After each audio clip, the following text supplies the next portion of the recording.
Water bottle. Water bottle. All right, we are Water bottle. live. Okay. As Matt stretches, Therese. That's Yep, correct. there we go. Get hydrated. This is gonna be a long stream. Are you ready? There's What do you 6 mean a people long waiting stream? before I get in. Well, I don't know. What? Four What do you people mean there's waiting. Yeah. 6 people getting? Well, there I don't. were. They're There's only they 4 now. bailed. Wow, listen, you didn't start on time. We I guess did. they want you It's to 2 start o'clock. early. I It's know. 2 o'clock. I got nothing. There's no Oh, idea. man. It says still waiting. Okay, now it's live. I can see that there are people, in fact, in there. I'm Okay. actually signed into YouTube this week. This is like Really? Oh, so I'm you're trying one to of think them. it's shoot, that's right. You're Yeah, so skewing there's our 3 numbers. people. 3 people. You're What is in that 5 quantum? times. What's that quantum theory that like you can't? Yeah, I was observing this phenomenon and unfortunately affecting the test. Yes. Yes. Okay, I so feel yellow. well, we got 3. Do I Okay. feel yellow? No, you look okay. You look a bit green more than anything else. You get a Green? green Okay. screen in your office that might be picking up some light and bouncing it back at you. No. Huh? I'm not sure what My happened. green screen is up here. Maybe you need Oh, some. look at that. Look at that green. There we go. I was about to say, but like, No, I don't have any Kirby's a green. thing. Do you need vitamin C? Or like, we can help you out here. So, how you doing? Are you trying I'm doing to? good. Are you keeping abreast of all the news that's happening in the world of No, I'm not. AI? Because I'm having a hard time. I saw somebody post something about Dolly, and I thought, wait, Dolly, like the image generation thing, or is this Salvador? And then I saw the Baltimore Bridge thing. Do you know about the Baltimore Bridge? I know about the bridge. I don't know the relationship to that in Dali though. Do you know a news about a Baltimore Bridge today? Yeah, I heard that it got destroyed, and Yeah, there was a boat called Dolly. Oh, I didn't know the boat that lost power and it went rammed into it. Yeah, apparently it's a very historic bridge and also a pretty big deal in Baltimore. Yeah, important in Baltimore. Yeah, I mean, people go to work, and it's like a major artery. Now, before I say something really dumb, my understanding of Baltimore, I think, is primarily around The Wire. Was The Wire based in Baltimore? The Wire was based there, yeah. Which is really, I'm super sorry, but yeah, my understanding is it's the transportation hub because I got this fact from the show. So I can understand how a bridge might be a problem because there's a lot of port traffic. I have been to Baltimore. Oh, have you? I went to Under Armour, I think. Under Armour is based there. I'm not sure. And well, they are. And I think I think they're a Datadog customer, and so there was some event that I was doing at Under Armour, and they're in the or at least they were. I don't know if they still are in the headquarters or the manufacturing plant, the old manufacturer.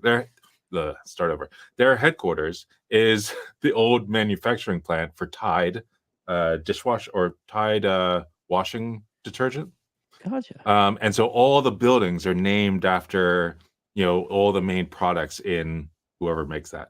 So there's Tide, and there's, all these other, major brands that you've definitely heard of.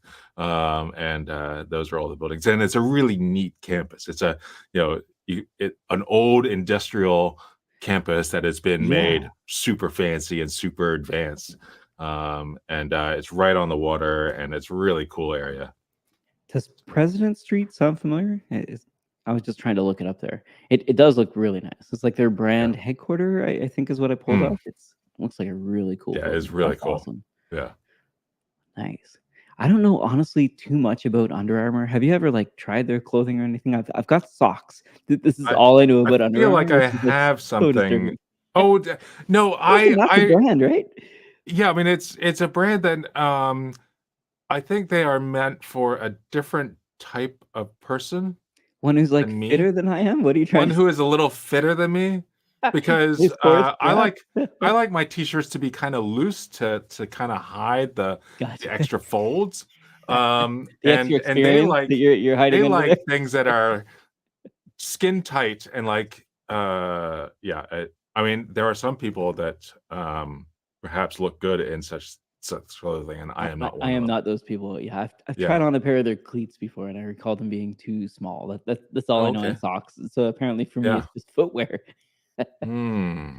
But it is like it's a massive brand, right? Probably top 10, I would say, in terms of athletes Yeah. apparel, that kind of thing. Okay. Yeah.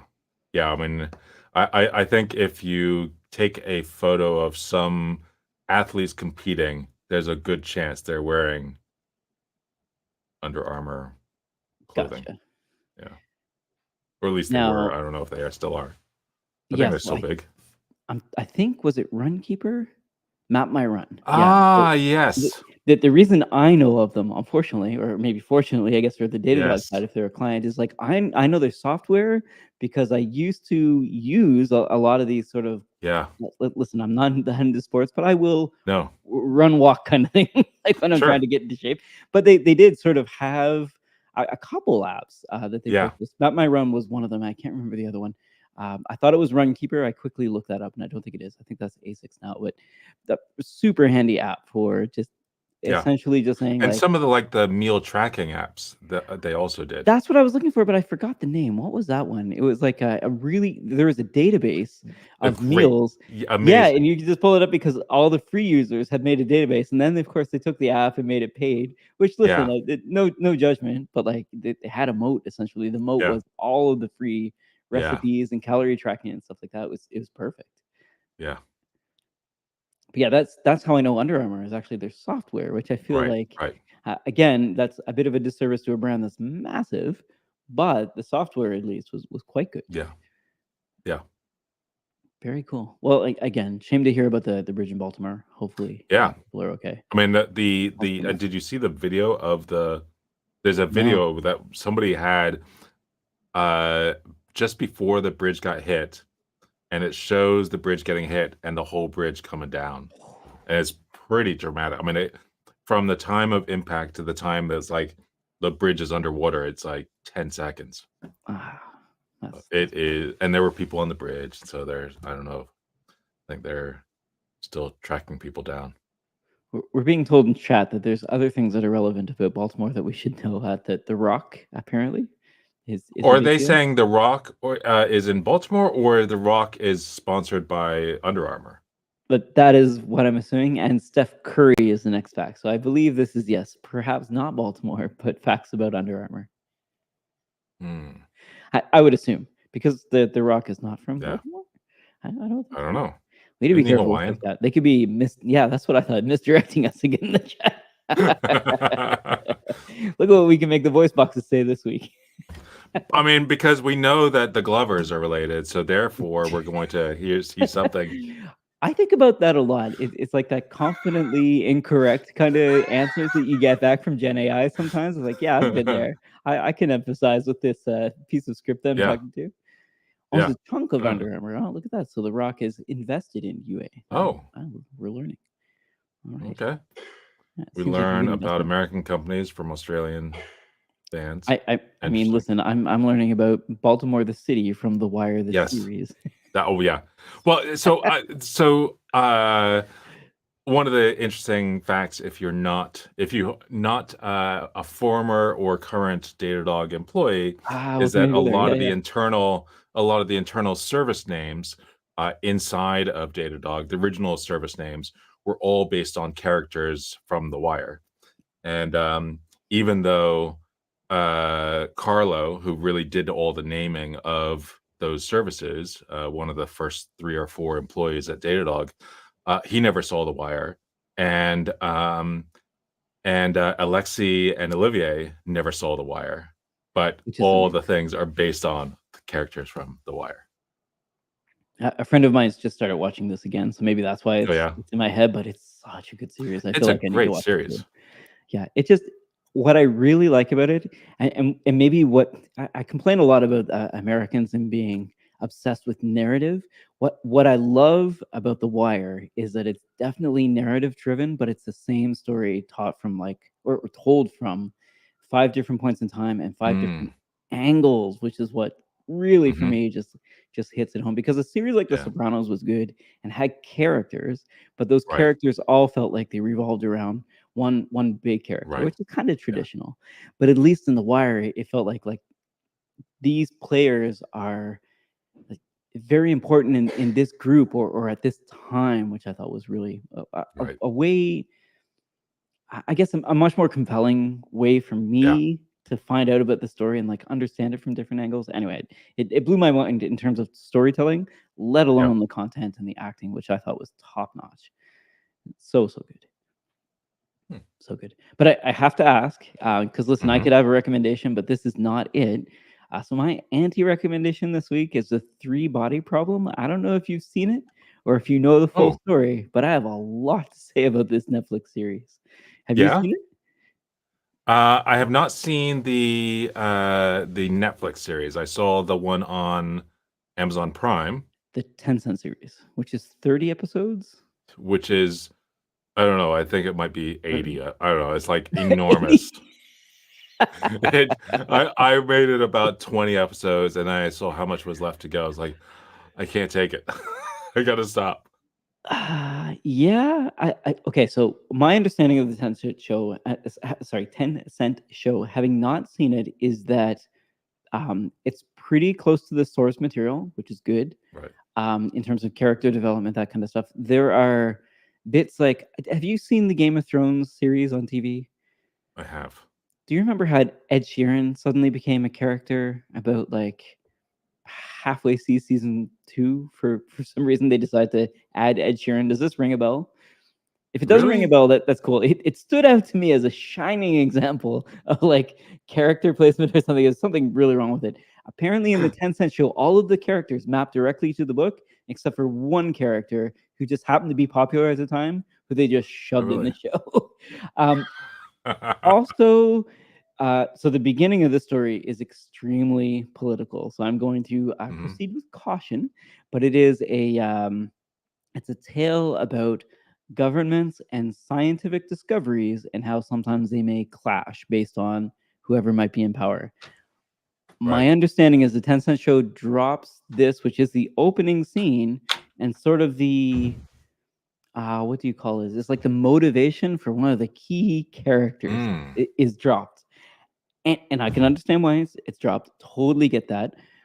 But I wonder about the motivation of this character, right? So you've got one character going through this entire story and doing things that are have severe repercussions for the Right. entirety of humanity and has no motivation. So to me, it just feels like this becomes a spiteful character, or maybe much Mm. more spiteful character for less reason than it would in the series that I saw. And as a result, I'm reading the book now as well, or it's an Mm. audiobook translation, but I've Right. at least gone through the first scene, and I feel like the Netflix beginning is probably missing from the Tencent series in order to understand Mhm. that character, unfortunately. Right. And again, this is like legitimately the first scene of the book, the Tencent show, and the Netflix show. So I don't think it's a Right. spoiler, but it's not that bad. But it's a motivation for one of those characters.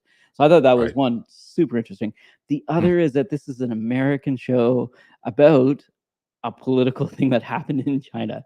So this, Right. to me at least, there's like some interesting bits about how it gets presented on American TV. I'll leave Right. that there, but how many guns were in the Tencent show? Because there were like a lot of guns at one point in the Netflix show, and they just didn't seem like there was a reason to have guns. Were there guns in the I Tencent don't show?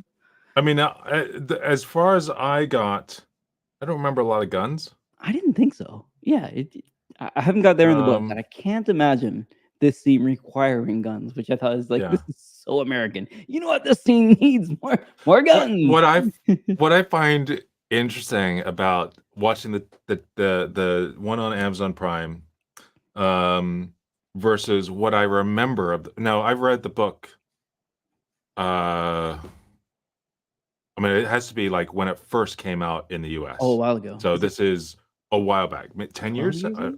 Yeah, Yeah. 10, 12 So years for it's sure. been a while, and, I've read the kinda synopsis of the Netflix Yep. thing, and, I watched a good portion of the one on Amazon Prime, Yep. and yet, all of the major story arcs are not what I remember the book. It's like, I read this Right. book, and they are the stories that I remember as being so Ye memorable and yes. interesting don't show up. Right. Okay. So there's a couple things there. One is, so as far as I can tell, the Netflix show splits some characters into multiple characters. And I think some of them may leave the story sooner than they do in terms of seasons, because apparently there's a season 2. Right. There's that. The other thing is, yeah, in terms of the story, like the plot elements are one thing, but in terms of the story's themes, it did feel, and I'm chalking this up to Americanization, or maybe it's Benioff who wrote it, who I think took an American standpoint. But what I like as a hard sci-fi book, what I would have got out of it as being important are less important in the series, and the things that are super important in the series are a lot of reviewers say they don't like. So just there's that whole like there's the game that is played that talks about scenarios. For example, there's like kind of, we'll call them like moral questions, that kind of thing, like a game. That game has a lot of importance in the Netflix series, and in fact, I thought the framing was great. It felt like a Wes Anderson thing, which I'll get to a little bit later in my recommendation. But I thought the framing was good. That the way that it was put forward was actually really good compared to something like a Dark Tower, Stephen King, where it's a similar sort of setting. But I really feel like the Dark Tower TV series was just laughable. And very much, I actually do think this series is laughable. The acting is awful in many regards. The dialogue is some of the worst I've ever seen. Like just laughing out loud a lot. But the hard science is really compelling to me, and I feel like that was discounted in the Netflix series. And I would like the hard science being, let's talk about faster than light travel, or maybe, and this I feel like is made up in the American one, but was there possibly a scene where we put nuclear bombs in the sky and decided to like blow them up? 300 of them. Does that ring a bell? No, right? This is very American to me. So what we're gonna do is put nuclear bombs in space, 300 of them, blow them up, and somehow propel a piece of mass. Which just, I mean, sure, but also there were a lot of weird things. There were a lot of weird things in the book. So, well, space elevator would have been the book, right? Because space elevator is a thing that we've talked about for a long time, for years. I'm assuming because it's hard sci that, okay. But it was also a book that was, at least at the time I read it, it was a very hard book to read. And there were large sections that were like, I just don't care. I don't care. I'm going to skip a bunch. I'm going to skip 10 pages and see if it gets good again. And that happened a lot. And so there is a good chance that I missed like whole story arcs in the book. I don't think it matters. I don't think it matters. I will say, like, having only now started the original version, I feel like most of the content is completely useless and very poorly written. So aside from the sci-fi, I really don't think this is a great story. I'm so sorry. I think the mental exercises are awesome, and if you're there for that, you're going to get a lot out of it. There's philosophy, there's psychology, there's a lot to it in terms of the way we think, or maybe think of ourselves as a populace, a population, or species, in our role in the galaxy. In terms of the character development, they are almost entirely one-dimensional. Their interpersonal relationships are inconsequential, unimportant. There's a character who's sick, who feels like an also ran until they like mold it into, you've got some token use for our project. Like it really feels forced a lot of the time. But I really enjoyed it because I really enjoy thinking about hard sci-fi problems and talking about physics in like an entertaining kind of like architecture sort of way. Like the visualizations and stuff like that you could only get from a TV series, I think were fantastic. For the same reason I like the Game of Thrones series, because I think that author is terrible. Great in terms of plot, but like terrible at description. I felt like the Game of Thrones TV series really showed me what a dragon looked like, because that author cannot describe a dragon. I'm so sorry. Just not good at descriptive text. Whereas I feel like this author is not good at interpersonal relationships at all, or character development, unfortunately. And as a result, the dialogue suffers. This is what I'm coming down on. Great sci-fi, terrible character development. But it's hard. I don't know. Maybe I went into this expecting the world. And because of that, I wouldn't have been happy unless it was, I don't know, better than Denis Villeneuve's Dune. It would be difficult. But would recommend you watch it. I'd love to hear what your take on it. I haven't seen it because I don't have Netflix at the moment. I mean, I'll probably sign up for Netflix for, maybe a free trial and another free trial, or at least a week or two, and then unsubscribe. This is a good, like, that's a good way. If you're voting with your wallet, I would say that I would keep your wallet in your pocket for this one. It's not worth signing up for a trial. It's good. Oh, okay. It's Yeah. good. Yeah. It's not Yeah. worth signing up again, even for a month if you're gonna cancel it. Like I don't think it's not worth $10 and it's a lot of time. How's that? I think you could read the Wikipedia page and get the parts that are interesting out of that without watching the series, unfortunately. And it pains me to say this, but I just don't think so. I want to see. Yep, go ahead. Did we talk about Dune on here? You mentioned it. I haven't seen it, so I think that's next on my watch list is Dune. I mean, you mentioned Dune just now, and I wasn't sure if I did Villeneuve direct the second one or just the first one? Because that's what I'm referring to. I don't know. I think Villeneuve. I mean, I think the second one. I'm trying to remember. It's hard to figure out. It's hard to really compare them. I'm not sure which one was worse. They were both pretty bad. No, I think the second one was worse. I mean, that one, the first one, I didn't fall asleep in. Okay. Oh yeah, we did talk about this. These long. Yes. Long. Yeah.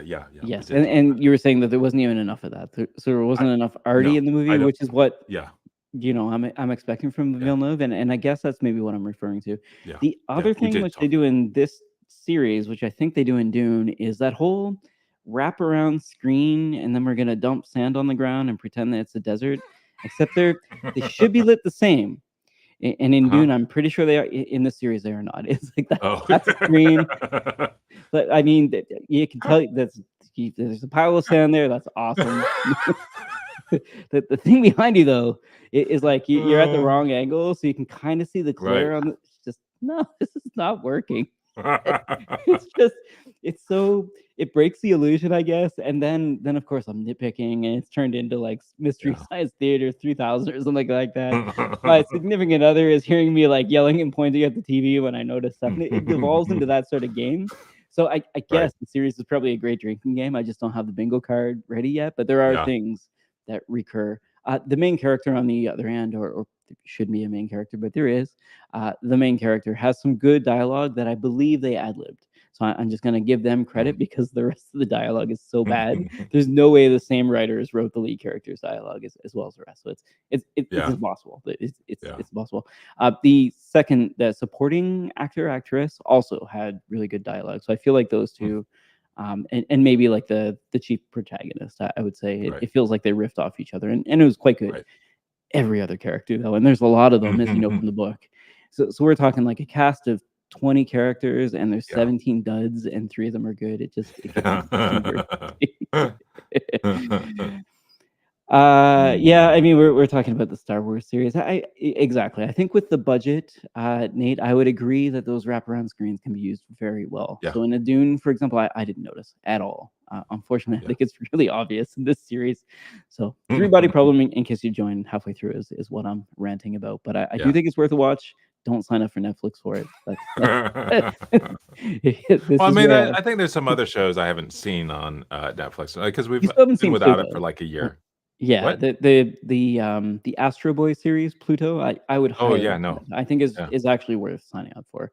Both historical as well as like the message behind it is good, as opposed to saying like, "Hey, we're pro nuke in the space and things go boom and fast." Pluto's like complete opposite of that, which is awesome. What else is new? Have you seen any other movies? Have you been watching Masters of the Sky, Masters of the Air? We've continued slowly going through that. Yeah. We find that we don't actually watch a lot of TV now, and it's been. You have a child.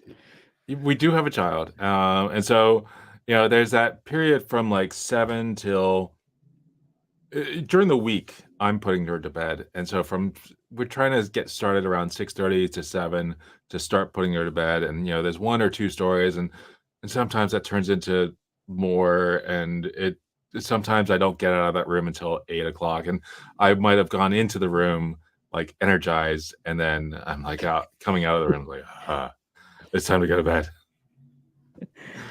Yeah, I hear you. Reading stories can take a lot out of you, hey? Yeah. Yeah, because it's it reading the stories is fine. It's the fact that I read the same story yesterday, and the day Right. before, and the day Right. before, and the day before, and the day before, and the day I mean, like, for Yeah. 3 months. As someone who's heard your conference talks, I can like, more than twice is too much. You mix it up at least for your audience? I mean, she must be just tired of this story. Yeah, it is painful listening.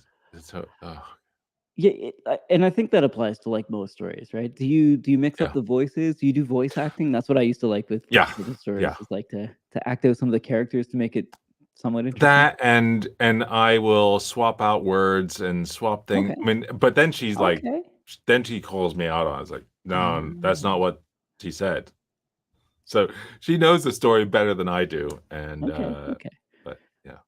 That's good. So you're keeping the child on their toes as well, which is That's right, yeah. a healthy distrust of the narrator. Listen, I've been consuming media as much as possible. I feel like after I came back from San Jose, I don't know if I came down with something, but the first 2 days of Mm, that, be it hay fever or what have you, I don't yeah, even know how I did the podcast, but it was a mess, unfortunately. Luckily, I had a coworker there who had some allergy meds that were different than mine, mm, and I feel like mm, just being different seemed to have worked. That's the running theory, at least. right. But I don't think we talked before I did the actual presentation, which was Mm. interesting. There were a lot of people at this conference, Oh, and a yeah? lot of people who were, uh, let's say, a lot further down the path than I expected for the audience. You know when you do like a 101 kind of talks, and Yeah, you're like, oh, I this is know. going to be a resounding hit. Well, it certainly there were definitely people in the audience who we had a question earlier, and I'm trying to segue into it, but in terms of starting off with like retrieval augmented generation, there were certainly people in the audience who were familiar with it, Right, familiar in terms of like why you might want to have different paths to different AI APIs as opposed to just like one single dependency that you're hoping stays up, that kind of thing, right. and talks about embedding and different vector databases and what good might look like in terms of software Right. development lifecycle. There are people in the audience who are well beyond this and are like, okay, that's great, but I got like 3,000 GPUs, and you said you can monitor those, and it's like, I mean, we definitely can, but please see me after this because like this is Yeah, not that kind of thing, and right. like please go to our booth. We'd be happy to talk to you. Mhm. But there are people at this conference who, and I think I put this in sort of the dialogue we had before in terms of the show notes, but they are willing to pay a certain amount to be that first mover. And what I'm saying by this is like if you can get a head start as a startup in a certain area and it involves purchasing hardware, there are people who will purchase that hardware.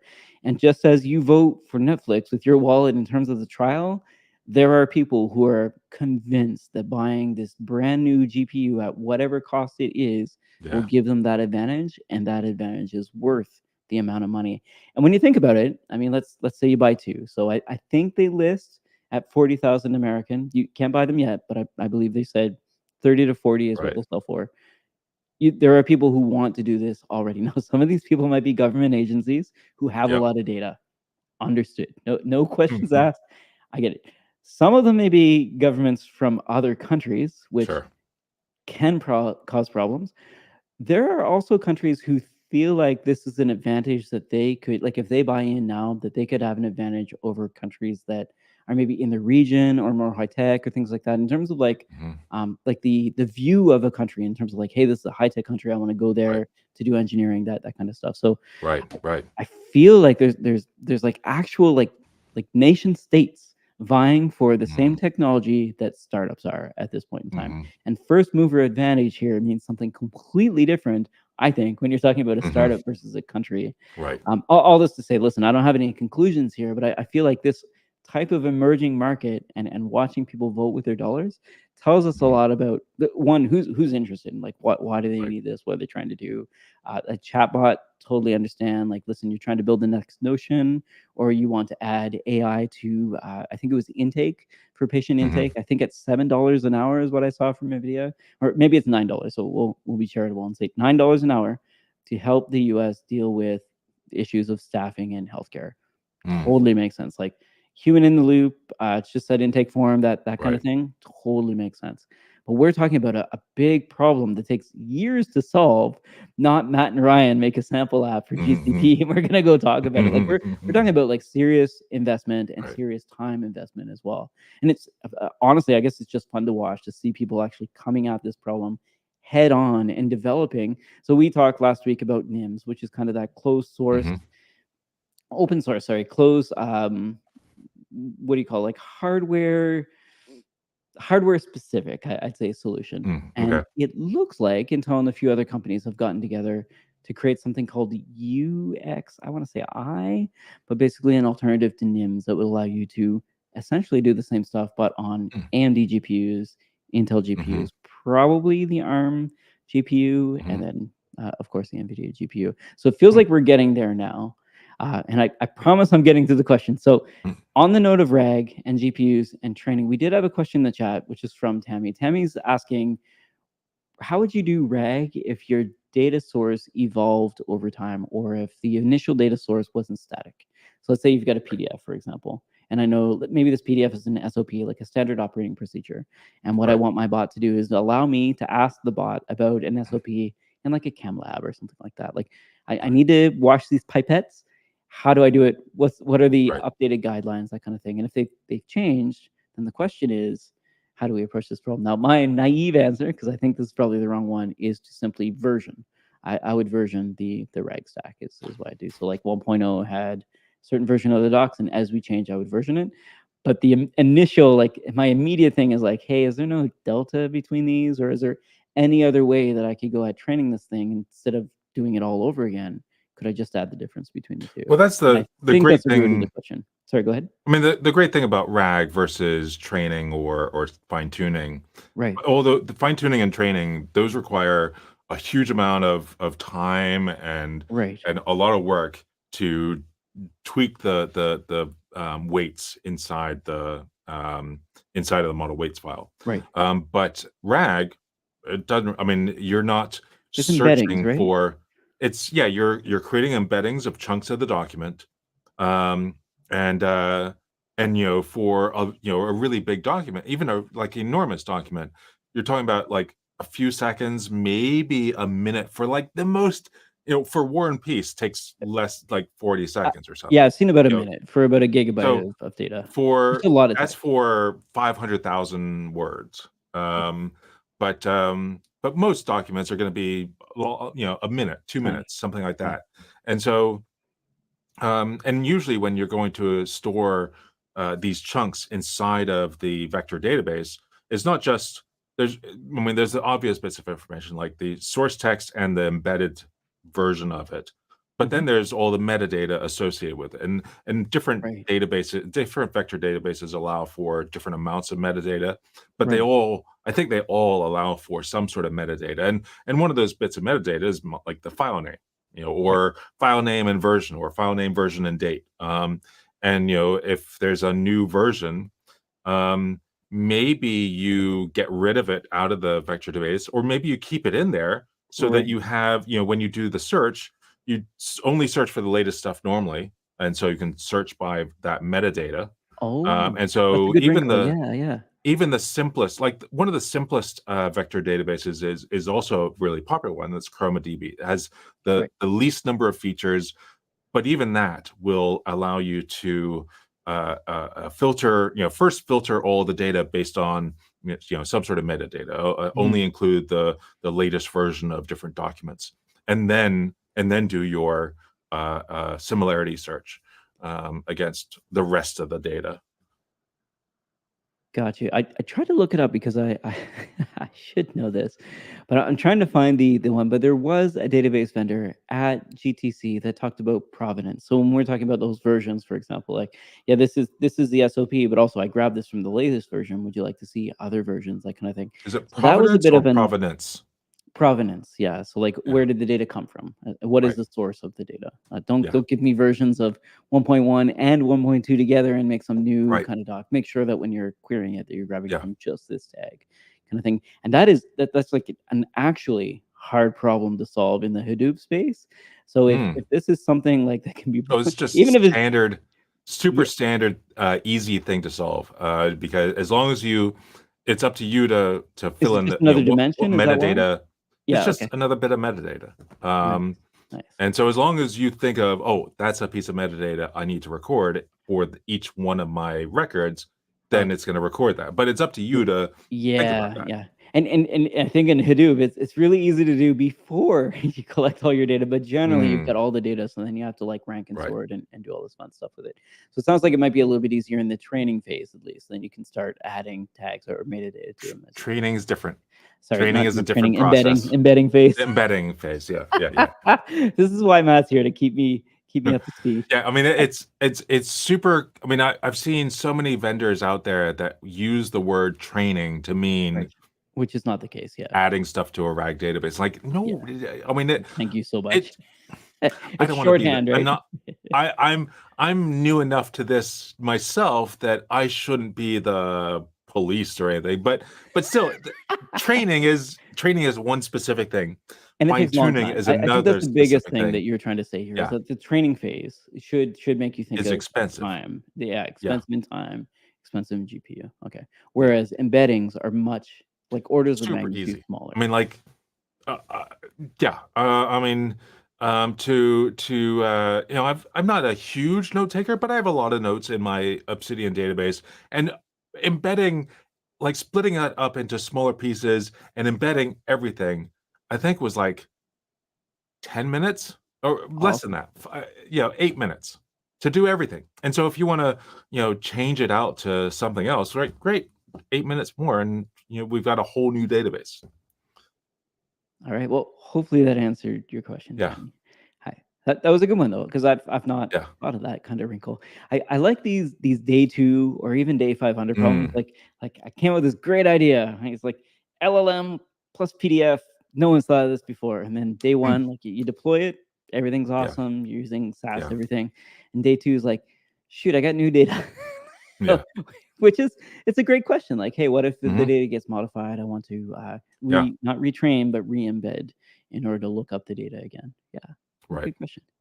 Yeah. And then some comments about the adding guns to movies and nuclear. Someone's saying that they want to go watch Oppenheimer, which I still haven't seen. But again, for some reason, just gotta. Yeah, Have you seen Oppenheimer?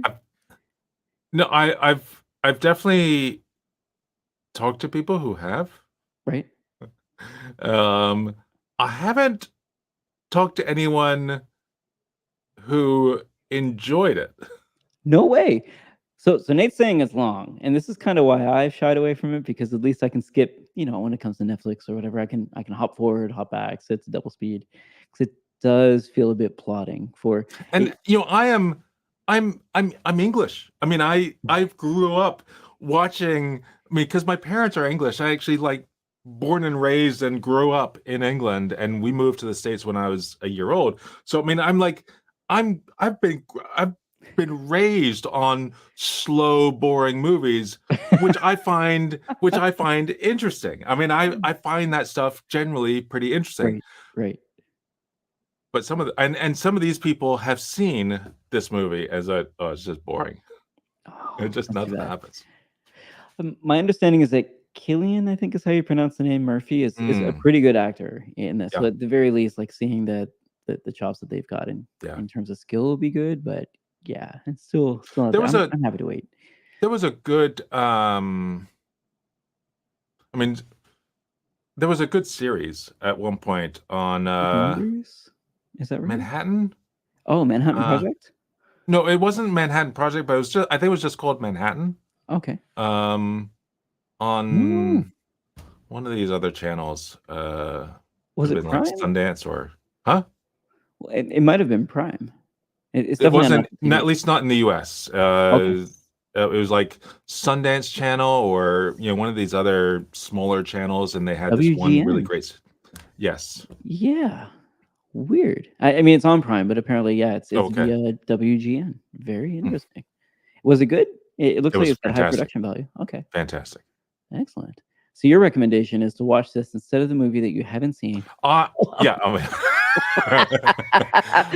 Let's cut this down and wrap that here. Yeah, this is the what you usually see with comments for videos or for blog posts. Somebody will read the headline and therefore they know everything in the story and will recommend you to watch something else. Yes, that's me now. Speaking of, I probably should watch all 30 episodes of the Tencent Three Body Problem. I just feel like it's not worthwhile. Is it only 30? I feel like it's like 90. The review I read said 30, but it's like the Oh, book. you didn't even the review. Did you even finish the review? No. Yeah, I watched the review. I read the comments and I watched 3 YouTube reviews just to make sure I was getting an unbiased selection. None of them agreed with me, so I was like, "Hey, this feels like a hot take. Let's run with this hot take here." There are 30 episodes. Everyone seems to think the acting is phenomenal in this Netflix series, and I could point out specific examples where it's really bad, but we'll see how it shakes out. I'm sure. I think I must have made it about 15 episodes into the Tencent one. Oh wow! Now listen, the series that you just recommended, Manhattan with the brackets around the A, that's got a 91 on Rotten Tomatoes. Just as an example.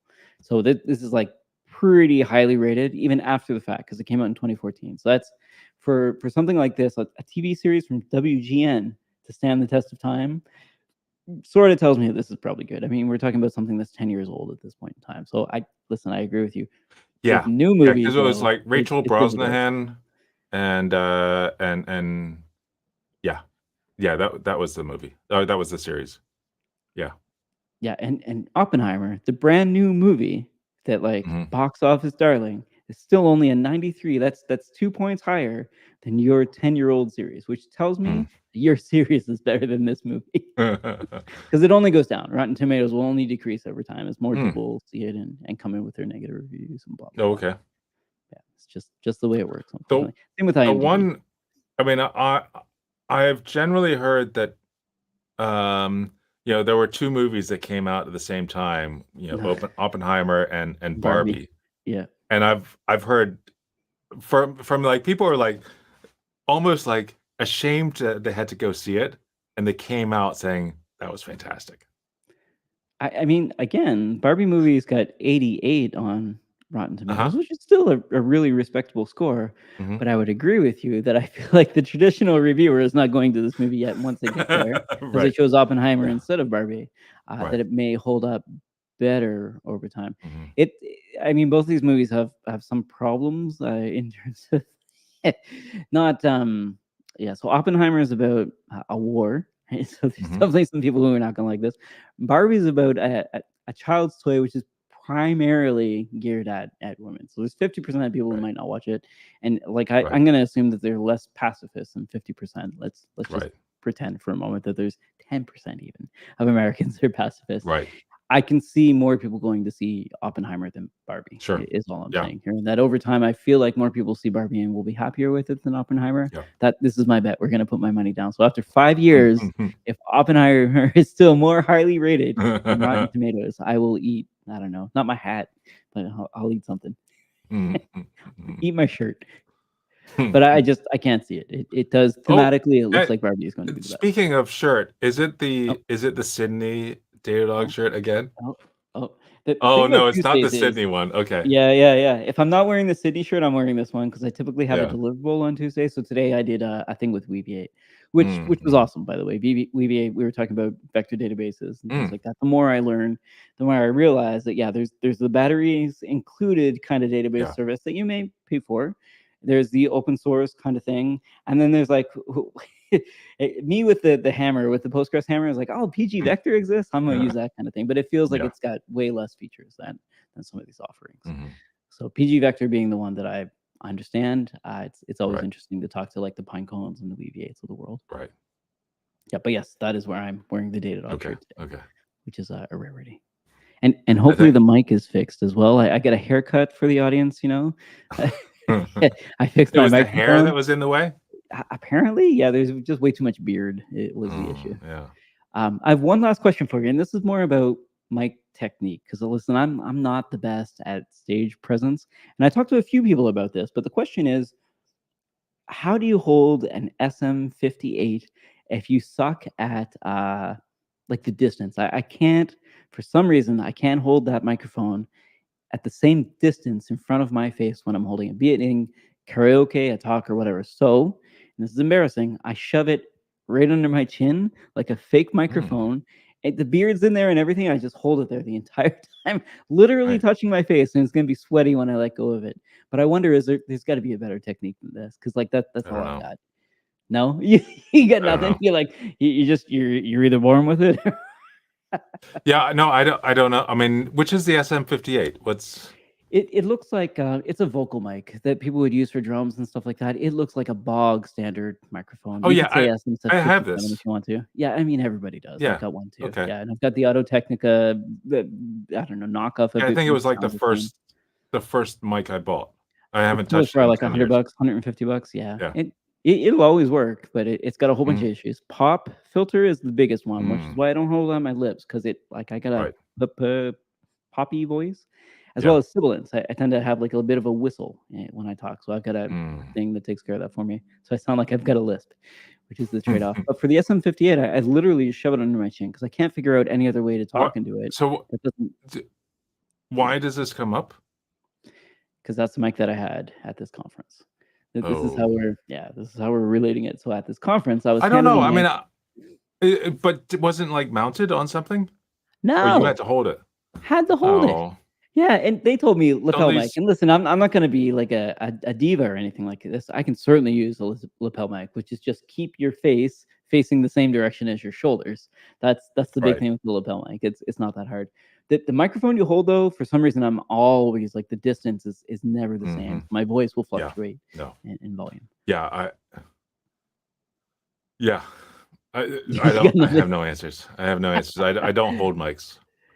I always make sure it's being held or when I'm sitting down, and I know you always say to stand, but like when I'm sitting down or standing and giving a talk like this where the camera's the same distance, like I understand the mic is here and I can speak into it, that kind of thing. Totally understand. At like a podium, hand holding a mic while maybe I gesticulate too much. That's probably the issue. While gesticulating with my hands, that you know, it tends to leave my face. Maybe that's it. I just need to tie my hands up so I can't gesticulate in front of the audience.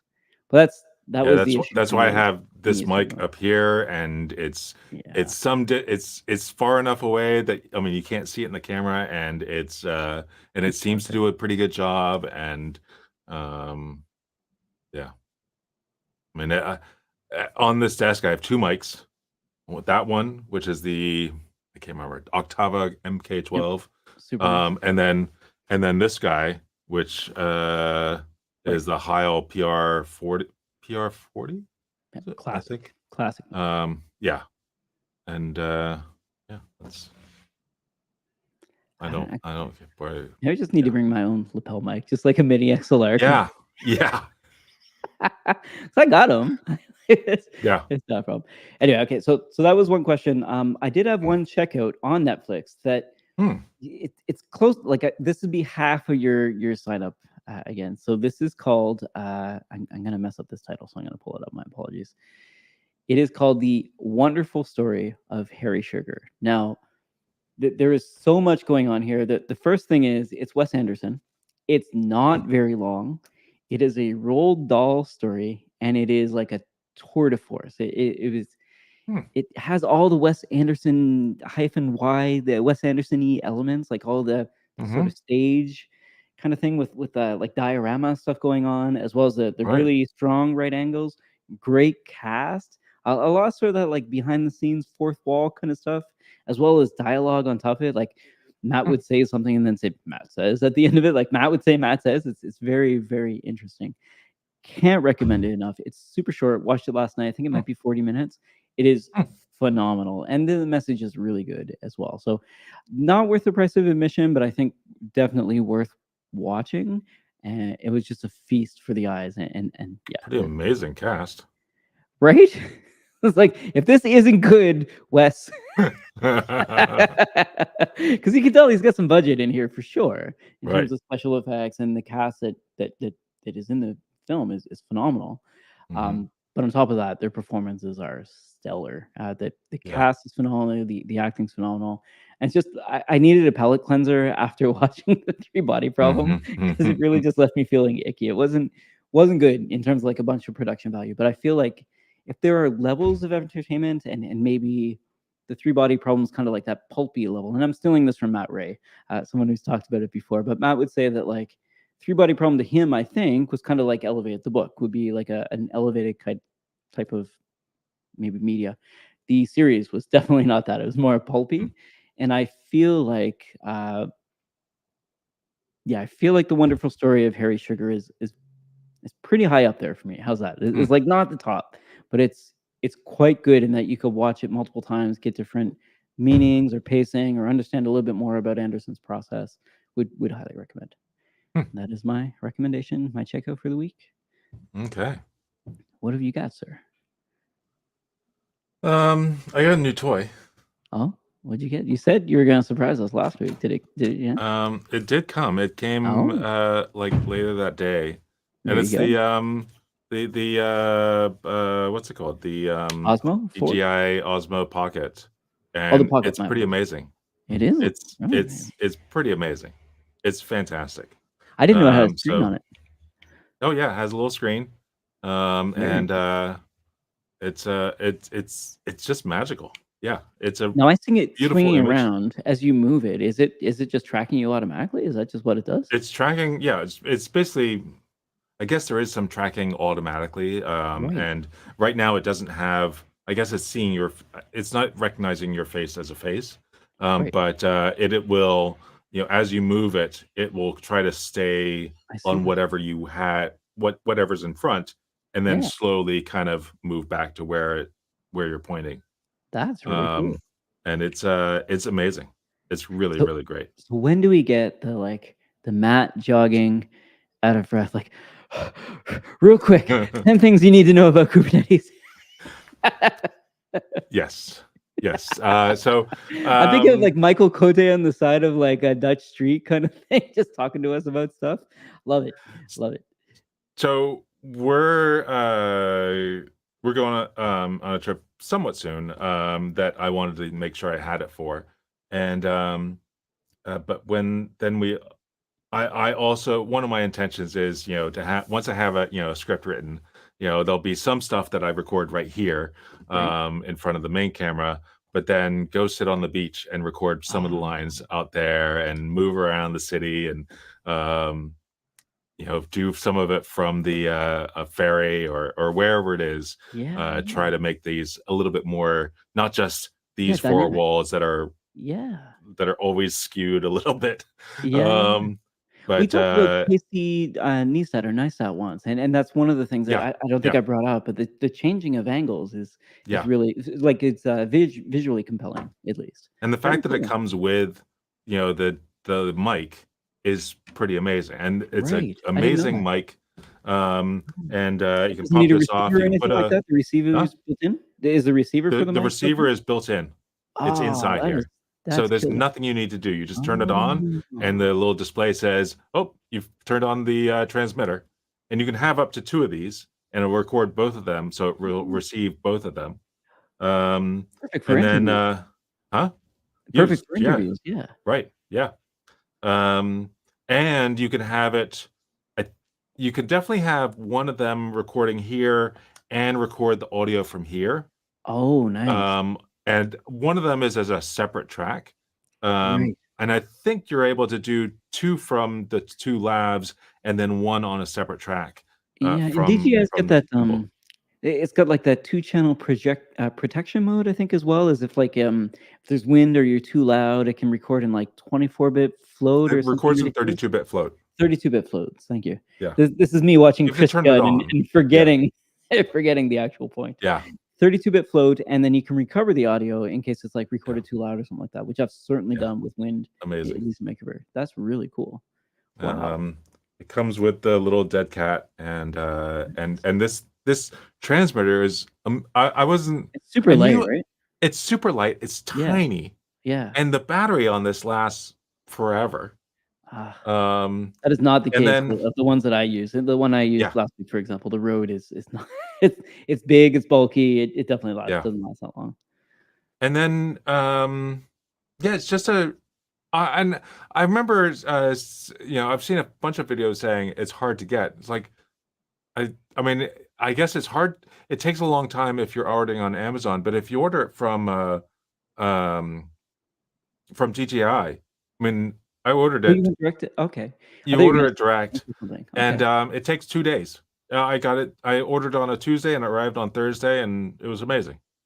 So I've noticed this with Aperture as well, is that you can order from Aperture and get it faster than Amazon, which is Oh, like yeah.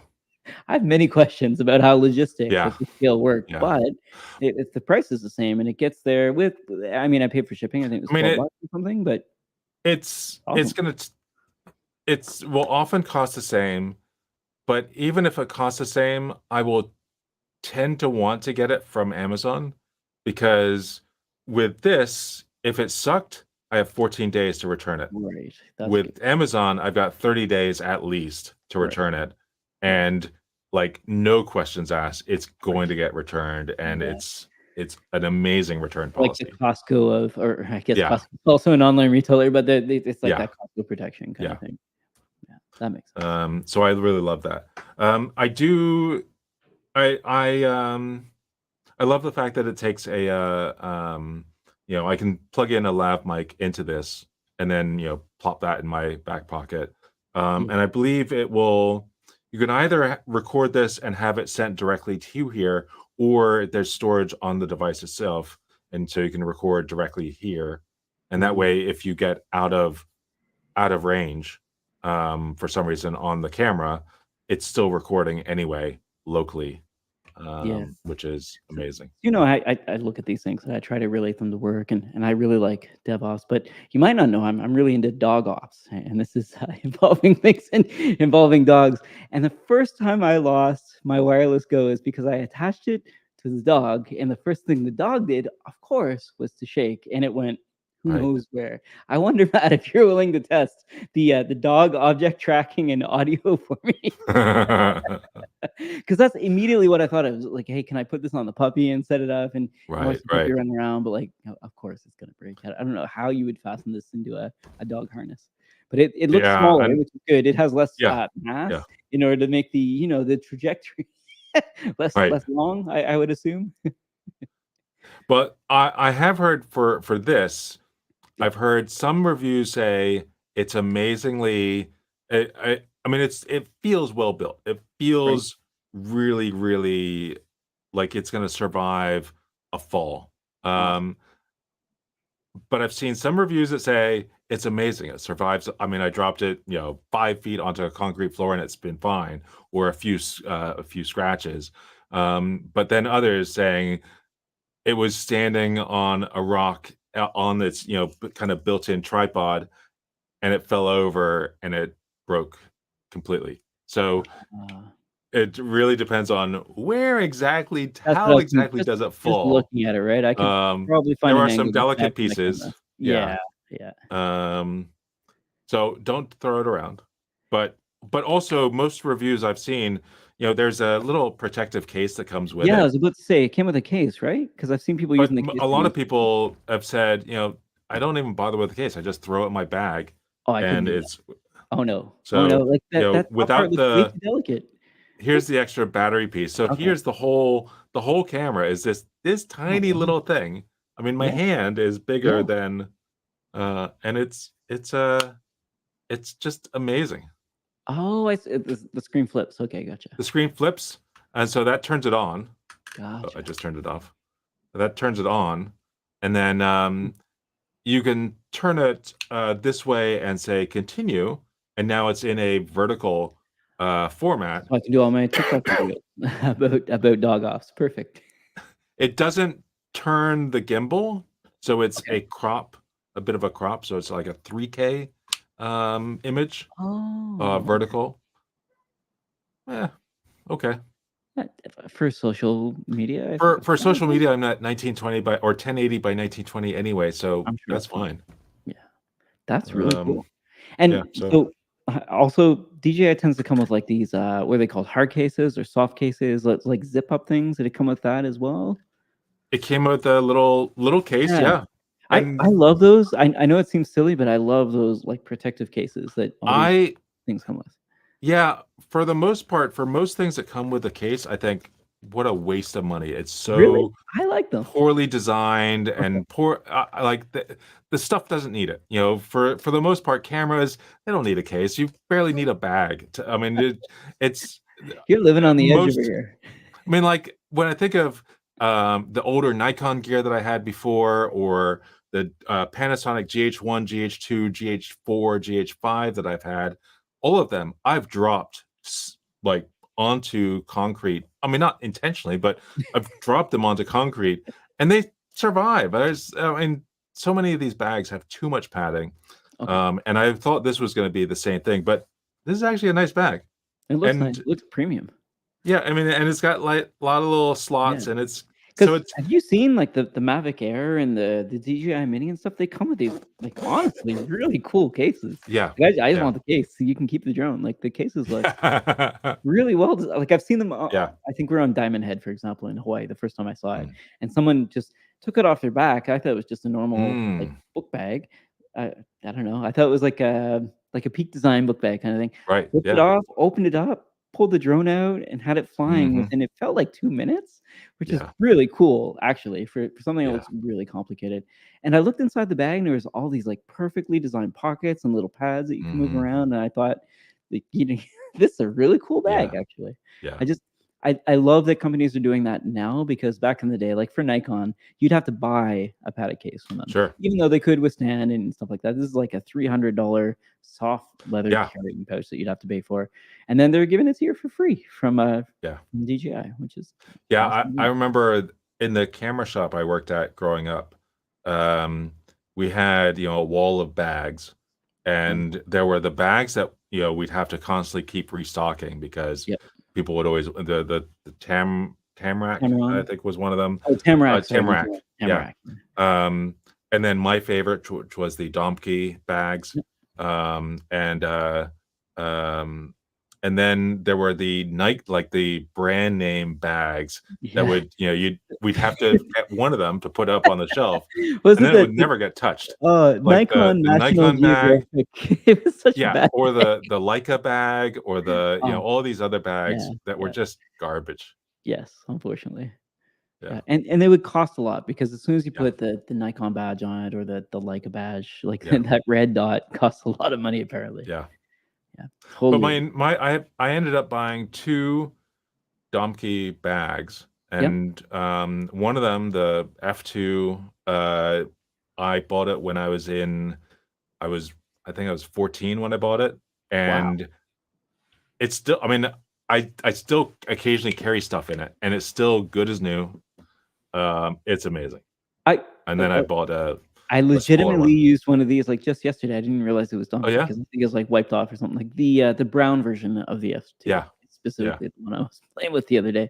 That is hilarious. This is like yeah. a indestructible camera bag. Indestructible, absolutely. Yeah, You that's have to replace the strap because it's kind of, the, what stops it slipping is the, like, rubber that's been weaved into the strap, and gotcha. the rubber just falls apart after, And you know, 10 years, And the 15 coolest thing years. is, like, listen, Peak Design has that, is it Everyday Sling? I think that's Mhm. similar to this. This Yeah. design's been around forever, and it's Oh, still yeah. being sold at B&H. I just pulled it Yeah. up just in case, because I do actually like camera bags, and I do Yeah. like Peak Design quite a bit. So I do look at how they're designing things and the Yep. functionality, but the ergonomics of this look amazing in that it's not complicated. It's got some Yeah. pockets, it opens Yep. up, but, like, there's nothing in here that would break pretty easily. Like, Yeah. these are all just standard kinda straps. This is, Yeah. yeah, good design. Yeah, and that, I, originally, I mean, the first system I kinda bought into was the Olympus OM system. So I had Right. OM2S and OM4T, or 3T? 4T? Anyway, Yeah. um, and, uh, um, and a bunch of lenses, and they were nice because they were nice and compact, Right. and actually the Domkey does really well with the OM system, or the Nikon FMs, and or FA, or, you know, The some sort of of the older, smaller side of the Solar, the yeah. smaller bodies before autofocus came in. And then, you know, when the autofocus came in, then you had these much bigger lenses, much bigger bodies, you know, Right. the F4, F5 from my Massive, yeah, Nikon, and I mean, all of they were like massive bodies. yeah. And I went to like D700 and 800, and and they were, even those were big bodies, especially since I had the extra battery thing on there, and just one of, I mean, I had the, what was it, 14 to 24 or 12 to 24, Oh, 2.8, which is like a lens that big, and just that alone would take up all the space in that donkey bag. So I ended up moving to Think Tank for a lot of bags, but then got rid of all that stuff to go to Lumix, and I can now use those bags again. There you go. Yeah. Look forward to seeing an action shot with your vintage donkey. Yeah. All right. Shall we call it? I feel Shall we find the end stream button? Yeah. Thanks again for all the participation in the chat. Any other AI questions keep us more relevant to no? There was one just recommending 32-bit float for recording from Brian, saying that definitely good. And then a little bit about Oppenheimer, and then the wraparound TV sets, and thanking Star Wars, I think, for pushing some of that forward. Yeah. I would assume in the remakes is how some of those sets would be. But yeah, that was a good chat. Cool. Yeah, it was. Alrighty, I'll find that end stream button.